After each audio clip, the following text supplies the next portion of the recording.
जी सभी को प्रणाम। बैठ जाओ। क्या करती हो? अभी कुछ नहीं करती हूँ सिवाय अपने माँ बाप के पैसे उड़ाने के अलावा। खाना बना लेती हो? क्यों, आपको नहीं आता बनाना? अगर नहीं आता तो मुझे भी कोई इंटरेस्ट नहीं है, आप एक सेफ रख सकती हैं, मुझे कोई दिक्कत नहीं होगी। थोड़ा चल कर दिखाओ। क्यों, अभी मैं उड़कर आई थी क्या? मेकअप करके आई हो क्या? क्यों, आप नहीं करती हैं क्या? वैसे मैंने मेकअप का कोर्स किया हुआ है, सिर्फ दूसरों का थोड़ा चमकाने के लिए नहीं, अपना भी करती हूँ। हाथ से कपड़े धुल लेती हो? क्यों, दहेज में वॉशिंग मशीन की डिमांड नहीं है क्या? मम्मी वॉशिंग मशीन कैंसिल कर दो, इनको नहीं चाहिए दहेज में वॉशिंग मशीन, इनको हाथ से कपड़े धुलने पसंद है। धुल लेंगी ना अपने अपने कपड़े सब हाथ से। सुबह कितने बजे सोकर उठती हो? सुबह 10 बजे से पहले अगर अलार्म भी बज गया ना तो सबका सर फोड़ देती हूँ। कोई बात नहीं, हमारे घर में सब लेट ही उठते हैं। मम्मी शादी की तैयारी करो, मुझे ये रिश्ता मंजूर है। कहाँ से लाई हो ये हीरा परिवार?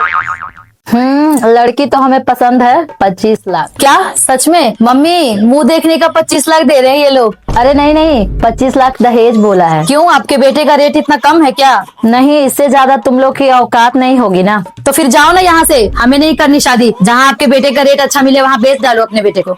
हाँ तो क्यों नहीं, इकलौता बेटा है हमारा, पूरी प्रॉपर्टी का इकलौता हकदार। अगर आपका इकलौता बेटा है तो क्या दूसरे को कटोरा लेकर भीख मांगने की नौबत दिलाएंगे आप? सोच लो, सरकारी नौकरी वाला लड़का 30 लाख से कम में नहीं मिलेगा। हाँ तो एक काम करिए ना, ChatGPT खोलिए, उस पर अपने बेटे की फोटो डालिए, उसकी क्वालिफिकेशन डालिए और जितनी आपकी प्रॉपर्टी है वो लिखिए और उससे पूछिए कि इस प्रोडक्ट की मार्केट वैल्यू कितनी होनी चाहिए, और फिर जितना आपके बेटे की मार्केट वैल्यू लगाएगा ना उतने में बेच डालो अपने बेटे को।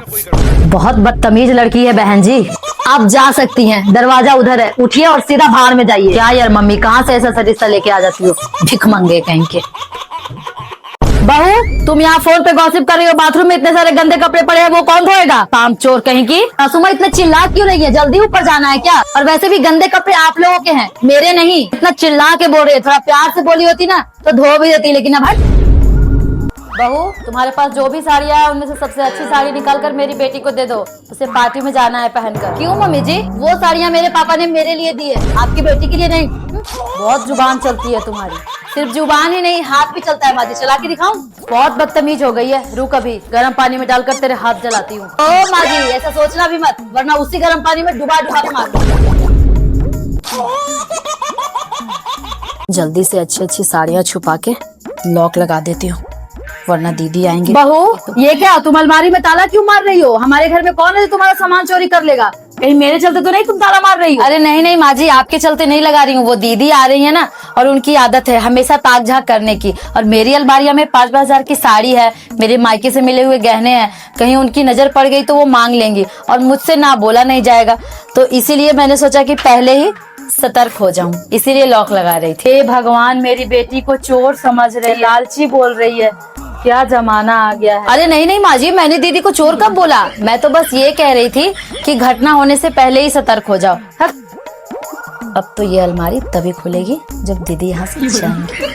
भाभी ये क्या, कल मैंने आपको 2 सूट दिया था धुलने के लिए, अभी तक धुला नहीं आपने? करती क्या है दिन भर आप? थोड़ा धीरे बोलिए ननद जी, मेरा धुलने का मन नहीं था तो मैंने नहीं धुला, और वैसे भी मैंने कल ही मैनिक्योर करवाया है तो मेरे हाथ नहीं खराब हो जाते? भगवान ने आपको भी 2 हाथ दिए हैं और उन्हीं की कृपा से आपके दोनों हाथ सलामत भी है, तो जाइए और खुद धुल लीजिए, ज्यादा गला मत फाड़िए। यहाँ पे बहुत हवा में उड़ने लगे हैं आप, आपकी बात तो भैया से बतानी ही पड़ेगी। रुकिए, हाँ हाँ जाइए जाइए, बोल दीजिए भैया को। वैसे भी उनको बताने का कोई फायदा नहीं है क्योंकि उनकी तो बोलती खुद ही बंद रहती है मेरे साथ।